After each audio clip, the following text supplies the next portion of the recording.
சிவந்தி academy Tiruchendur SBI PO-வுக்கான சிறப்பு online பயிற்சி வகுப்புகள் நடைபெறுகிறது. சூப்பர் எல் நீனோ காரணமாக தமிழகத்தில் பருவமழை குறைந்தால் முக்கிய அணைகள் நிரம்புமா?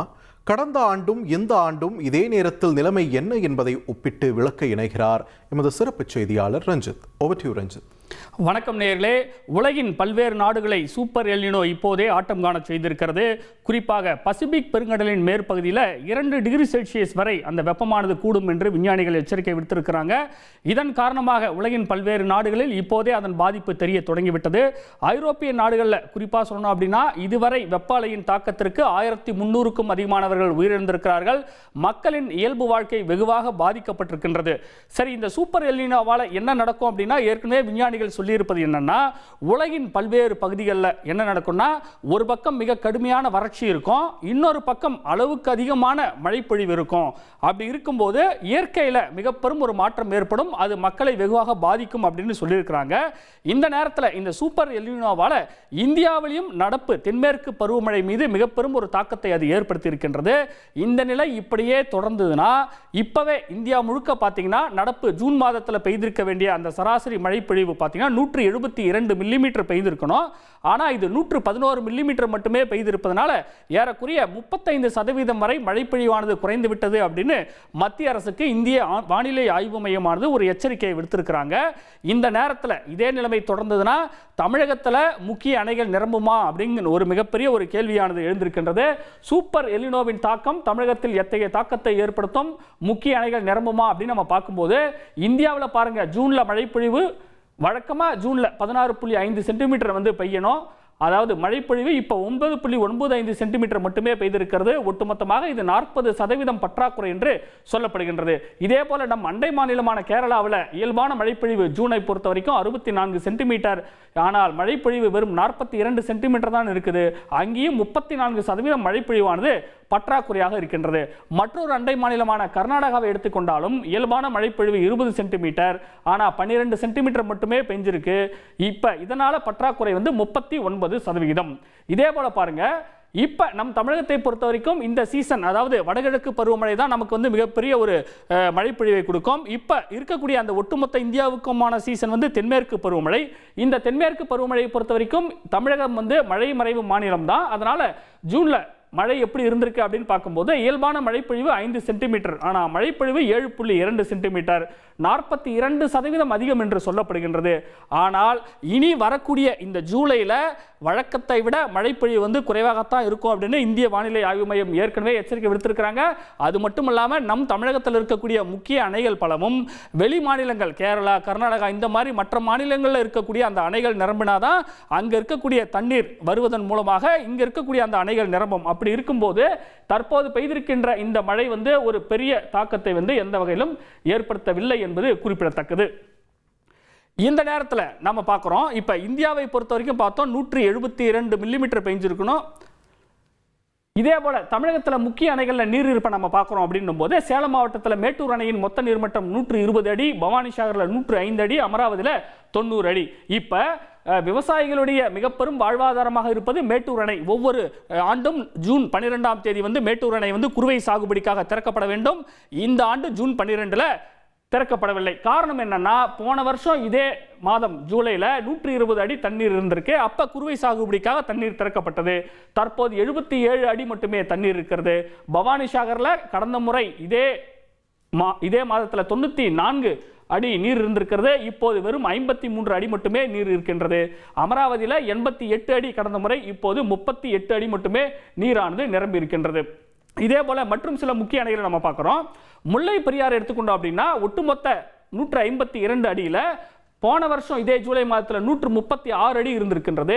நடப்பு 2026 111 அடியாக இது குறைந்திருக்கின்றது. வைகை அணை எடுத்துக்கொண்டாலும் கடந்த ஆண்டு இதே நேரத்தில் 59 அடி நீர் நிரம்பி இருந்திருக்கின்றது. தற்போது வெறும் 32 அடி மட்டுமே நீர் நிரம்பி இருக்கின்றது. பாபநாசத்தில் 134 அடி கடந்த முறை இருந்திருக்கின்றது இதே ஜூலை மாதம். இப்போ 2026 84 அடி மட்டுமே நீரானது இருந்திருக்கின்றது. இப்படியாக நம்முடைய தமிழக அணைகளில் நீர் இருப்பானது வெகுவாக குறைந்து விட்டது. இதன் தாக்கம் பாருங்க, இதே மாதிரி மணிமுத்தாறு பார்க்குறோம். மணிமுத்தாறுல 96 அடி நீர் இருப்பானது கடந்த முறை இருந்திருக்கின்றது. இந்த முறை அதுவும் 75 அடியாகத்தான் இருந்திருக்கின்றது. இது எல்லாமே நம்ம இப்ப நடப்பு ஜூலை மாதத்தின் தொடக்கத்துல நாம கம்பேர் பண்றோம். சரி, இதனால என்ன தாக்கம் ஏற்படும் அப்படின்னு பார்க்குறோம். ஒட்டுமொத்தமாக நம்ம பார்த்தோம் தமிழகத்தில் சென்னையை பொறுத்த வரைக்கும் சென்னைக்கு அருகாமையில் இருக்கக்கூடிய பூண்டி, புழல் ஏரி, செம்பரம்பாக்கம் இந்த மாதிரியான நீர் தேக்கங்கள் தான் சென்னையின் நீர் தேவையை பொதுவாக பூர்த்தி செய்யும். அப்படி இருக்கும்போது நீர் இருப்பு கடந்த 2025 ஜூலை மாதம் பூண்டியை பொறுத்த வரைக்கும் இது டிஎம்சியில் நம்ம கொடுத்திருக்கிறோம். பூண்டியில் 2.2 டிஎம்சி நீரானது இருந்திருக்கின்றது. ஆனால் தற்போது வெறும் 1 டிஎம்சி ஆக இருக்கின்றது. புழல் ஏரியிலும் 2.4 டிஎம்சி கடந்த முறை இதே மாதம், இப்ப 1.6 டிஎம்சி தான் இருக்கு. செம்பரம்பாக்கத்தில் கடந்த முறை 1.6 டிஎம்சி, ஒரு சிறு வித்தியாசம், இந்த முறை இது 2.6 டிஎம்சியாக நீர் இருப்பானது இருந்திருக்கின்றது. இதே போல சோழவரத்தில் 0.1 டிஎம்சியாக இருந்திருக்கின்றது. இந்த முறை அது 1 டிஎம்சியை கூட நெருங்கவில்லை அப்படின்ற மாதிரி பார்க்குறோம். கண்ணன் கோட்டையில் 0.2, இந்த முறை 0.3, வீராணம் ஏரியிலையும் 0.9 கடந்த முறை இருந்திருக்கிறது. இந்த முறை 0.3 இருந்திருக்கின்றது. இவ்வாறாக சென்னைக்கு குடிநீர் ஆதாரமாக இருக்கக்கூடிய பல்வேறு நீர்நிலைகளிலையும் நீர் இருப்பானது வெகுவாக குறைந்து கொண்டே வருகின்றது. இதன் முக்கியமாக சென்னையின் குடிநீர் பாதுகாப்புக்கு கிருஷ்ணா நதி உயிர் நாடியாக விளங்குகிறது. அதாவது மகாராஷ்டிரா மாநிலத்திலிருந்து கர்நாடகா, ஆந்திரா, தெலுங்கானா இந்த மாதிரியான மாநிலங்கள் வழியாக பாய்ந்து வங்கக்கடலில் கலக்கக்கூடிய கிருஷ்ணா நதி சென்னையின் குடிநீர் பாதுகாப்புக்கு மிக முக்கியமான ஒரு அம்சமாக இருக்கின்றது. இப்படிப்பட்ட சூழல்ல நடப்பு ஜூலை மாதமும் வழக்கத்தை விட மழை குறைவாகவே பெய்யக்கூடும். என்ன காரணம்னா எல்னினோ பாதிப்பு தான் காரணம் அப்படின்னு இந்திய வானிலை ஆய்வு மையமானது கணித்திருக்கின்றது. இதன் காரணமாக நம் தமிழகத்தில் பருவமழை பற்றாக்குறை ஏற்பட்டதுன்னா முக்கிய அணைகள் நிரம்புமா அப்படின்னு ஒரு கேள்வி இருக்கின்றது. முக்கிய அணைகள் நிரம்புவது அப்படின்றது ஒரு பக்கம் குடிநீர் பற்றாக்குறை ஏற்படும், இன்னொரு பக்கம் விவசாயத்திற்கான நீர்ப்பாசனம் கிடைக்காது, பருவ சாகுபடிகள் எல்லாமே பொய்த்து போகும். இன்னொரு பக்கம் அணைகளில் பார்த்தீங்கன்னா நீர்மின் நிலையங்கள் இருக்கு. இதன் மூலமாக மின்சார தேவை பூர்த்தி செய்யப்படுகின்றது. அப்படிப்பட்ட நீர்மின் நிலையங்கள் எல்லாமே தண்ணீர் இல்லை என்றால் இயங்காது. அதனால மறுபடியும் மின் பற்றாக்குறை ஏற்படும் ஒரு அபாயமும் இருக்கின்றது. ஒட்டுமொத்தமாக 2027, அதாவது அடுத்த ஆண்டு கோடை காலம் ஏறக்குறைய மார்ச், ஏப்ரல், மே மாதங்களில் எப்படி நாம சமாளிக்க போறோம் அப்படிங்கிறது தான் இப்ப இருக்கக்கூடிய மிகப்பெரிய ஒரு கேள்வியாக இருக்கின்றது.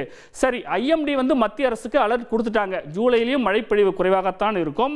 இப்ப தென்மேற்கு பருவமழை ஏறக்குறைய பொய்த்து விட்டது.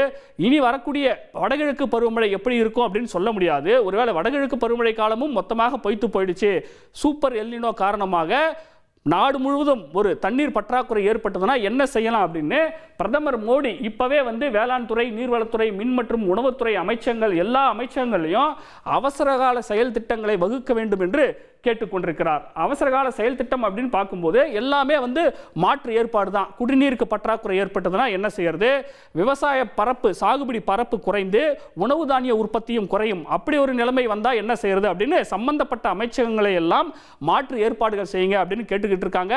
இது மட்டும் இல்லாம ஊரக வேலைவாய்ப்பு உறுதி திட்டத்தின் கீழே மிகப்பெரிய வறட்சி ஏற்பட்டதுன்னா ஒருவேளை மக்களின் வாழ்வாதாரத்தை காப்பதற்காக ஊரக வேலைவாய்ப்பு உறுதி திட்டத்தில் மீண்டும் தற்போது இருக்கக்கூடிய அந்த வேலை நாட்களை நீட்டித்து அவர்களின் வருமானத்திற்கு வழி செய்வதற்கேற்ப பல்வேறு நடவடிக்கைகளும் எடுக்கப்படும் என்று எதிர்பார்க்கப்படுகிறது. சிவந்தி அகாடமி திருச்செந்தூர் SBI PO வுக்கான சிறப்பு ஆன்லைன் பயிற்சி வகுப்புகள் நடைபெறுகிறது.